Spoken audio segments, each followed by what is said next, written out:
Dear students, welcome to your channel. Today we are going to solve part 2 questions, grammar and vocabulary. Grammar will help you understand language. You have to know rules of grammar by reading examples and doing exercises. ಪ್ರೀತಿಯ ವಿದ್ಯಾರ್ಥಿಗಳೇ, grammar ತಿಳ್ಕೊಂಡ್ರೆ ನಿಮಗೆ language ಸರಿಯಾಗಿ ಅರ್ಥ ಆಗುತ್ತೆ. Grammar rules ನಿಮಗೆ ಅರ್ಥ ಆಗಬೇಕು ಅಂತ ಹೇಳಿದ್ರೆ ಆದಷ್ಟು ಎಕ್ಸಾಂಪಲ್ಸನ್ನು ಓದಿ, ಗ್ರಾಮರ್ ಎಕ್ಸಸೈಸಸನ್ನು ಮಾಡಿ. Let's start.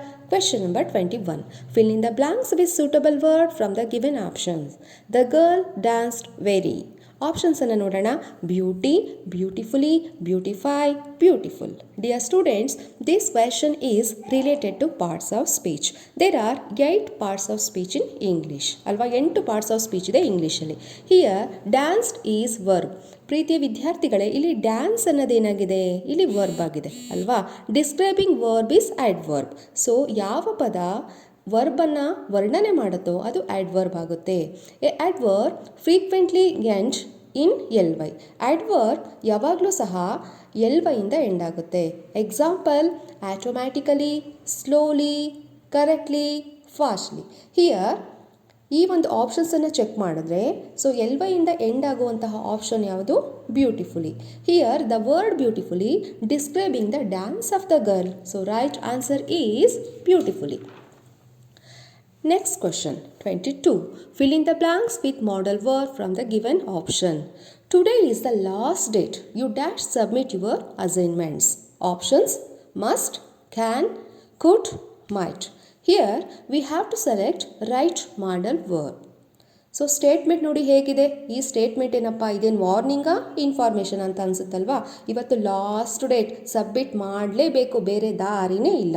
Dear students, we use must when we want to say that is very necessary and very important. So ತುಂಬ ನೆಸೆಸರಿ ಆಗಿದ್ರೆ, ಇಂಪಾರ್ಟೆಂಟ್ ಆಗಿದ್ರೆ ನಾವಿಲ್ಲಿ ಮಸ್ಟನ್ನು ಯೂಸ್ ಮಾಡ್ತೀವಿ. Right answer is must. Okay.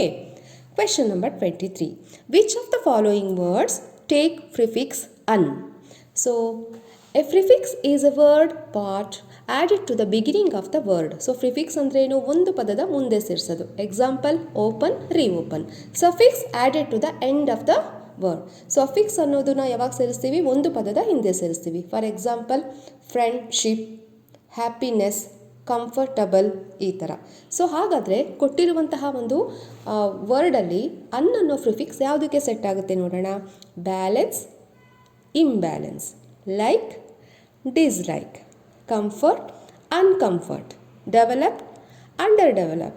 So ಹಾಗಾದರೆ ಕೊಟ್ಟಿರುವಂತಹ ಪದಕ್ಕೆ ಸೆಟ್ ಆಗುವಂತಹ ಅನ್ ಪ್ರಿಫಿಕ್ಸ್ ಯಾವುದು? Comfort. So right answer is ಅನ್ಕಂಫರ್ಟ್. Question number 24. Which of the following collocate with the word shake? Actually, collocatives are the words which go together by natural usage. ಈ ಒಂದು ಕಾಲೊಕೇಶನ್ಸನ್ನು ನಾವು ದೈನಂದಿನ ಜೀವನದಲ್ಲಿ ಜೋಡಿಯಾಗಿ ಬಳಸ್ತೀವಿ. For example, railway station, wall clock, wheel chair, ಈ ಥರ ಒಟ್ಟಿಗೆ ಬಳಸ್ತೀವಿ. ಹಾಗಾದರೆ ಕೊಟ್ಟಿರೋ ಆಪ್ಷನ್ಸ್ ನೋಡೋಣ. Hands, legs, ears, fingers. ಹಾಗಾದರೆ ಯೋಚನೆ ಮಾಡ್ತಿದ್ದೀರಲ್ವಾ ಸ್ಟೂಡೆಂಟ್ಸ್? ಸೊ ತುಂಬ ಈಸಿ ಇದೆ. ಹಾಗಾದರೆ right answer is hands. Answer is shake hands. Question number 25. Have done your work. Here work is dash. Dear student, this question about parts of speech. Let's see options. Verb, adjective, noun, adverb. So right answer is noun. ಪ್ರೀತಿಯ ವಿದ್ಯಾರ್ಥಿಗಳೇ, ನೀವೆಲ್ಲ ಯೋಚನೆ ಮಾಡ್ತಿರ್ಬೋದಲ್ವಾ, work ಅಂದರೆ ಕೆಲಸ, ಅಂದರೆ ಕ್ರಿಯಾಪದ, verb. ಇಲ್ಲಿ ಯಾಕೆ ನೌನ್ ಬಂತು ಅಂತ ಹೇಳಿ. Dear students, here work is both known as well as verb. ಇಲ್ಲಿ ವರ್ಕ್ ಅನ್ನೋದು ನೌನು ಆಗುತ್ತೆ, ವರ್ಬು ಆಗುತ್ತೆ. ಸೊ ಕನ್ನಡ ಭಾಷೆಯಲ್ಲಿ ಕಾಡು ಅನ್ನೋದು ಪೀಡಿಸು ಅಂತಲೂ ಅರ್ಥ ಕೊಡುತ್ತೆ, ಅರಣ್ಯ ಅಂತಲೂ ಅರ್ಥ ಕೊಡುತ್ತೆ. It's depend on usage of the word. ಇನ್ನೊಂದು ಎಕ್ಸಾಂಪಲ್ ಅಂತ ಹೇಳಿದ್ರೆ ವಾಟರ್. ವಾಟರ್ ಅಂದರೆ ನೀರು, ನೌನ್ ಅಲ್ವಾ. So water is very essential for life ಅಂತ ಯೂಸ್ ಮಾಡಿದಾಗ ವಾಟರ್ ಇಲ್ಲಿ ನೌನ್ ಆಯಿತು. ಲೆಟ್ಸ್ ವಾಟರ್ ದ ಪ್ಲಾಂಟ್ ಅಂತ ಹೇಳಿದಾಗ, ಗಿಡಗಳಿಗೆ ನೀರು ಹಾಕೋಣ ಅಂತ ಹೇಳಿದಾಗ ಇಲ್ಲಿ ವಾಟರ್ ಏನಾಗುತ್ತೆ? ವರ್ಬ್ ಆಗುತ್ತೆ. ಸೊ ಮೇಲಿನ ಒಂದು ಕ್ವೆಶನಲ್ಲಿ have you done your work ಅಂತ ಇದೆ. ಸೊ ಇಲ್ಲಿ ಕೆಲಸ ಮಾಡಾಯ್ತಾ ಅಂತ ಇದೆ. ಸೊ ಹಾಗಾಗಿ ಇಲ್ಲಿ right answer is noun. Question number 26. Dr. B.R. Ambedkar purchased 2000 books. Which of the following is the correct question for the given statement ಅಂತ ಇದೆ ಅಲ್ವಾ. So dear students, here we have to choose right WH questions. So WH questions ಅಂದರೆ ಗೊತ್ತಿದೆಯಲ್ಲ, why, what, where, when ಅಂತ ಹೇಳಿ. So ಇಲ್ಲಿ let's see options. ಮೊದಲನೇದು, who has purchased 200 books ಅಂತ ಇದೆ. ಸೊ ಇದು ಸರಿನಾ? ಯೋಚನೆ ಮಾಡಿ. ಸ್ಟೇಟ್ಮೆಂಟಲ್ಲಿರೋದು ಎಷ್ಟು ಬುಕ್ಸು? 2000 ಬುಕ್ಸ್. ಬಟ್ ಇಲ್ಲಿ ಆಪ್ಷನ್ 1ನಲ್ಲಿ ಏನಿದೆ? 200 ಬುಕ್ಸ್ ಇದೆ. ಇದು wrong. Second option, when did doctor B.R. Ambedkar purchase old books ಅಂತ ಇದೆ. So this also wrong. ಯಾಕಂದರೆ ಯಾವಾಗ ಬುಕ್ ತೊಗೊಂಡ್ರು ಅನ್ನೋ ಇನ್ಫಾರ್ಮೇಷನ್ ಸ್ಟೇಟ್ಮೆಂಟಲ್ಲಿ ಇದೆಯಾ? ಇಲ್ಲ. So option 3, why did doctor B.R. Ambedkar purchased 2000 books. This also wrong. ಯಾಕೆ ಅಂತ ಹೇಳಿದ್ರೆ there is no reason has given in the statement. ಇಲ್ಲಿ ಯಾವ ರೀಸನು ಸ್ಟೇಟ್ಮೆಂಟಲ್ಲಿ ಕೊಟ್ಟಿಲ್ಲ. So option D, how many books did doctor B.R. Ambedkar purchase. ಈಗ ಸ್ಟೇಟ್ಮೆಂಟನ್ನು ಓದ್ತೀನಿ. ಸೊ ಸ್ಟೇಟ್ಮೆಂಟಲ್ಲಿ ಏನಿದೆ ನೋಡಿ, doctor B.R. Ambedkar purchased 2000 books. So ಈ ಒಂದು ಕ್ವಶನಿಗೆ ಅಲ್ಟಿಮೇಟ್ ಆನ್ಸರ್ ಯಾವುದು? ಸ್ಟೇಟ್ಮೆಂಟ್ ಆಗುತ್ತೆ. ಸೊ ಹಾಗಾಗಿ this is the right answer. Question number 27. Baleshwar said, please help me to take the girl to hospital. The reporting of the above is. So ಇಲ್ಲಿ reported ಸ್ಪೀಚಲ್ಲಿ ಯಾವಾಗಲೂ ಸಹ ಕ್ವೆಶನ್ ಬಂದರೆ ನಾವು ಆಸ್ಕ್ಡ್ ಅಂತ ಸೇರಿಸಬೇಕು. ಪ್ಲೀಸ್ ಅಂತ ಬಂದರೆ ರಿಕ್ವೆಸ್ಟೆಡ್ ಅಂತ ಸೇರಿಸಬೇಕು. ಕಮಾಂಡ್ ಅಂತ ಬಂದರೆ ಆರ್ಡರ್ಡ್ ಅಂತ ಸೇರಿಸಬೇಕು. ಎಸ್ ಆರ್ ನೋ ಕ್ವೆಶನ್ಸ್ ಬಂದರೆ ಇಫ್ ಅಥವಾ ವೆದರ್ ಅಂತ ಸೇರಿಸಬೇಕು. ಸೊ ಇಲ್ಲಿ ರಿಪೋರ್ಟೆಡ್ ಸ್ಪೀಚಲ್ಲಿ ಪ್ರೆಸೆಂಟ್ ಟೆನ್ಸ್ ಪಾಸ್ಟ್ ಟೆನ್ಸಲ್ಲಿ ಆಗುತ್ತೆ.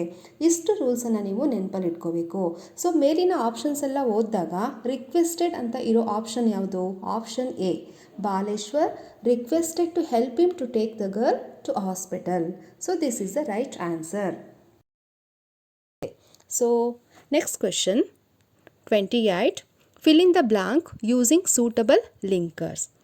So linkers are especially very useful when we are making arguments. Arguments ಮಾಡಬೇಕಾದ್ರೆ ನಮಗೆ ಲಿಂಕರ್ಸ್ ಬೇಕೇ ಬೇಕು. ಸೊ ಜಾಸ್ತಿ ಹೊತ್ತು ಮಾತಾಡಬೇಕಾದ್ರೂ ನಮಗೆ ಲಿಂಕರ್ಸ್ ಬೇಕೇ ಬೇಕು. ಸೊ ಲಿಂಕರ್ಸ್ ಏನು ಮಾಡುತ್ತೆ? ಕನೆಕ್ಟ್ ಮಾಡ್ತಾ ಹೋಗುತ್ತೆ ಅಲ್ವಾ. For example but, so, or, firstly. So ಎಷ್ಟೊಂದು ಲಿಂಕರ್ಸ್ ಇಂಗ್ಲೀಷ್ ಲ್ಯಾಂಗ್ವೇಜಲ್ಲಿ ಇದೆ. ಸೊ ಇಲ್ಲಿ ನೋಡೋಣ ಯಾವುದು ಲಿಂಕರ್ ಇದಕ್ಕೆ ಸೆಟ್ ಆಗುತ್ತೆ ಅಂತ. Smita speaks Kannada, Hindi, Marathi and English. So ಯಾವ ಲಿಂಕರ್? ಸೊ ತುಂಬ ಈಸಿ ಇದೆ ಅಲ್ವಾ. ಇಲ್ಲಿ ಬಟ್, ಆರ್, ಬಿಕಾಸ್, ಆ್ಯಂಡ್ ಅಂತ ಬಂದಿದೆ. You are right. Right answer is and. Question number 29. Read the given conversation and choose the language function for the underlined sentence. So here, Nandini, if you don't mind, could I take a piece of paper here? Option ಏನೇನಿದೆ? Offering a help, a request, giving suggestion, seeking permission ಇದೆ ಅಲ್ವಾ.